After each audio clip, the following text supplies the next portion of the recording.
चंद्रयान 3 के एल्गोरिदम ने आखिरी मौके पर दिखाया कमाल। इसरो के ऑटोमेटिक टेक्निक थी इतनी बेमिसाल, जिसे देखकर दुनिया भर में गूंजा हमारा देश भारत का नाम। विक्रम लैंडर के सामने फेल हुआ नासा, रूस और चीन के महंगे महंगे अंतरिक्ष यान। दोस्तों, 20 अगस्त के दिन रूस के लूना 25 के क्रैश के बाद पूरी दुनिया की नजर सिर्फ इसरो के चंद्रयान पर ही टिकी हुई थी और हर तरफ विक्रम लैंडर लैंडिंग को लेकर कौतूहल का माहौल बना हुआ था। चारों तरफ इसरो और चंद्रयान 3 के बात चल रही थी।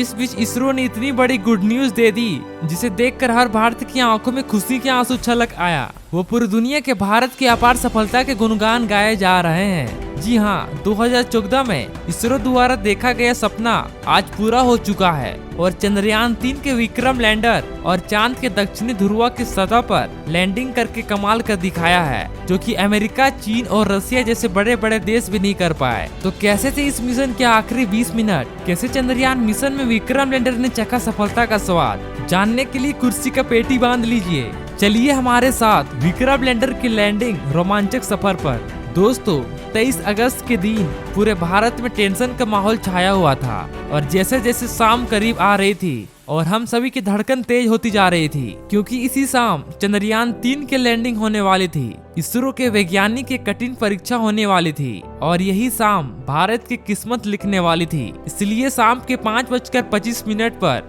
जब इसरो ने चंद्रयान 3 के लैंडिंग का लाइव टेलीकास्ट शुरू किया, तो 140 करोड़ भारतीय अपने मोबाइल और टीवी स्क्रीन के सामने नजर गड़ाए बैठ गए थे और प्रधानमंत्री नरेंद्र मोदी भी साउथ अफ्रीका से इसरो के साथ लाइव जुड़ गए थे और सभी उस पल का इंतजार कर रहे थे जब विक्रम लैंडर के लैंडिंग शुरू होने वाली थी। इंतजार की इन घड़ियों में हर एक पल एक घंटे का जैसा मालूम पड़ रहा था, लेकिन आखिरी में वो पल आ ही गया जब विक्रम लैंडर के लैंडिंग शुरू होने वाले थे। इसे देखने के लिए सिर्फ भारतीय नहीं, पूरी दुनिया के लोग उत्सुक थे और इस मिशन के लाइव देखने से भारत के दुश्मन देश यानी चीन और पाकिस्तान भी खुद को नहीं रोक पाए थे। तो आखिर क्या हुआ आखिरी के 20 मिनट में, जिसके बाद चंद्रयान 3 इतिहास रच दिया? जानने के लिए चलते हैं विक्रम लैंडर के साथ मून लैंडिंग के रोमांचक सफर पर। तो शाम के करीब 5:44 में चंद्रयान 3 अपनी कक्षा में लैंडिंग की तैयारी करते हुए 6000 किलोमीटर प्रति घंटा की रफ्तार से दहाड़ते हुए आगे बढ़ रहा था। तभी इसरो के मिशन ऑपरेशन कॉम्प्लेक्स में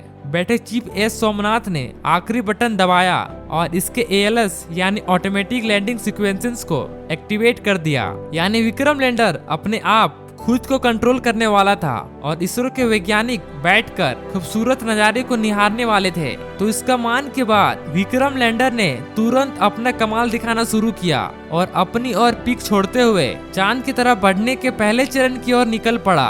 रफ ब्रेकिंग फेज। दोस्तों, लैंडिंग के पहले पड़ाव में विक्रम लैंडर 35 किलोमीटर की ऊंचाई से चांद के सतह की तरफ बढ़ना शुरू किया और धीरे धीरे गोल चक्कर लगाते हुए ये नीचे उतरने लगा। इस दौरान शुरुआत में इसकी रफ्तार 6000 किलोमीटर की रफ्तार प्रति घंटा थी, लेकिन इसने अपने चारों डी बूस्टर इंजन ऑन करके विपरीत दिशा में दबाव देने से धीरे धीरे रफ्तार कम होने लगे। करीब 11 मिनट 30 सेकंड के बाद अपने रोवर को 1300 किलोमीटर पर घंटा कर दिया था और ये सतह से 7.4 किलोमीटर की ऊंचाई तक पहुंच चुका था। इसके साथ रफ ब्रेकिंग फेज का अंत हुआ। Altitude hold phase. अपने लैंडिंग मिशन के इस पड़ाव में चंद्रयान 3 के विक्रम लैंडर ने 2 महत्वपूर्ण काम किया, जिसमें से पहले था लैंडिंग में सहायक कारा और लासा सेंस का ऑन करना और दूसरा था चांद के सतह से अपने ऊंचाई को काम करते हुए 6.8 किलोमीटर तक लाना।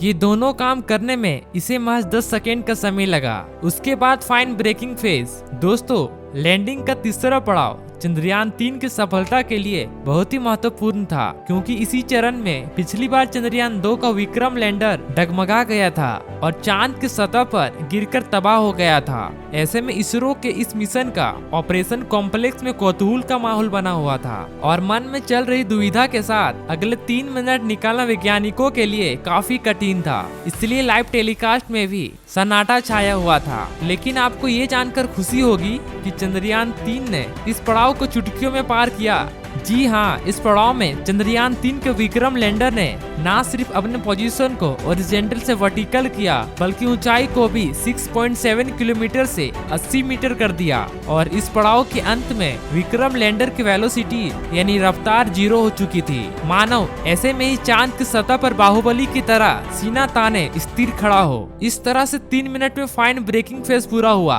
और अगले 20 सेकंड से 22 सेकंड इस गति में खड़े रहने के बाद चांद की तरफ जाने के लिए अपना आखिरी पड़ाव में एंट्री ले ली। वर्टिकल डिसेंट फेज 800 मीटर के शुरू हुई। ये पड़ाव अब चांद की सतह को छूकर विजय पाने पर पूरा होने वाला था, जिसके लिए पूरे भारत में उत्सुकता का माहौल बना हुआ था।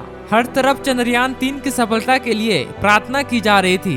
मिशन के इसी चरण में विक्रम लैंडर धीरे धीरे आगे बढ़ते हुए सतह से 150 किलोमीटर की ऊंचाई पर पहुंचा और इसने अपने 4 में से 2 इंजन बंद कर दिए। इस दौरान इसकी रफ्तार 0 हो चुकी थी और ये फिर 22 सेकंड के लिए चांद के पतले वातावरण में तैरने लगा। इसी बीच इसके अंदर में लगे 11 कैमरे 9 सेंसर लैंडिंग के लिए सही जगह ढूंढ रहे थे। और आपको ये जानकर हैरानी होगी कि चंद्रयान 3 के ऑटोमेटिक लैंडिंग सीक्वेंसेस एल्गोरिदम और इसके सभी उपकरण ने साथ मिलकर रियल टाइम डाटा स्टोरी करके सिर्फ 30 सेकंड में निर्णय ले लिया। और अगले 20 सेकंड में जैसे हमने पलके झपकाए, विक्रम लैंडर चंद्रमा की सतह पर सीना ताने खड़ा था। इस ऐतिहासिक जीत से जिससे पूरा भारत तालियों से गड़गड़ाहट से गूंज उठा और हर तरफ उमंग और उल्लास का माहौल बनने लगा और लोग एक दूसरे से बधाइयां देने लगे। भारत के दुश्मन भी इस इसरो की अपार सफलता को देखकर जलकर राख हो गए। दोस्तों, चंद्रयान 3 की ये जीत भारत के लिए इतनी ऐतिहासिक इसलिए थी क्योंकि इस मिशन के साथ भारत ने वो कर दिखाया जो पूरी दुनिया के कोई देश नहीं कर पाया। जी हाँ, विक्रम लैंडर ने चांद की उस दक्षिण ध्रुव पर लैंड कर ली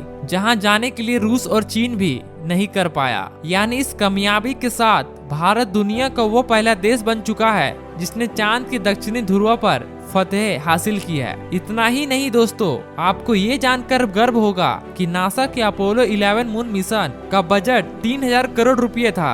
रूस के हाल ही में फेल हुए लूना 25 का बजट 1600 करोड़ रुपए था। वहीं चीन के चांद मिशन का बजट भी 2000 करोड़ के पार था। इसरो ने वही काम सिर्फ 615 करोड़ में करके दिखाया। इसलिए दुनिया भर के स्पेस एजेंसी ने इसरो के नाम की जय जयकार हो रही है। वहीं अमेरिका, रूस और यूरोप जैसे स्पेस एजेंसी जो शुरुआती दिनों में इसरो की तरफ देखती तक नहीं थी, वहीं अभी स्पेस एजेंसी इसरो के साथ स्पेस मिशन करने के लिए लाइन लगाकर खड़ी है। सोचिए, इससे बड़ी गर्व की बात क्या हो सकती है। साथियों, चंद्रयान 3 मिशन की सफलता को देखकर साउथ अफ्रीका में बैठे प्राइम मिनिस्टर नरेंद्र मोदी भी खुशी से गदगद हो गए थे और उन्होंने अपने भाषण में वैज्ञानिकों को जमकर बधाई दी। और उसने बधाई देते हुए कहा कि आज के दिन भारतीय अपने घर में उत्सव मना रहे हैं क्योंकि भारत अब चंद्रमा पर है। दोस्तों, अगर आपको चंद्रयान 3 के ये रोमांचक सफर पसंद आए और आपको भी इसरो पर गर्व है तो कमेंट में आप लिखिए आई लव इसरो, जरूर ये लिख डालिए। और आपको वीडियो पसंद आई तो लाइक, शेयर एंड सब्सक्राइब करना।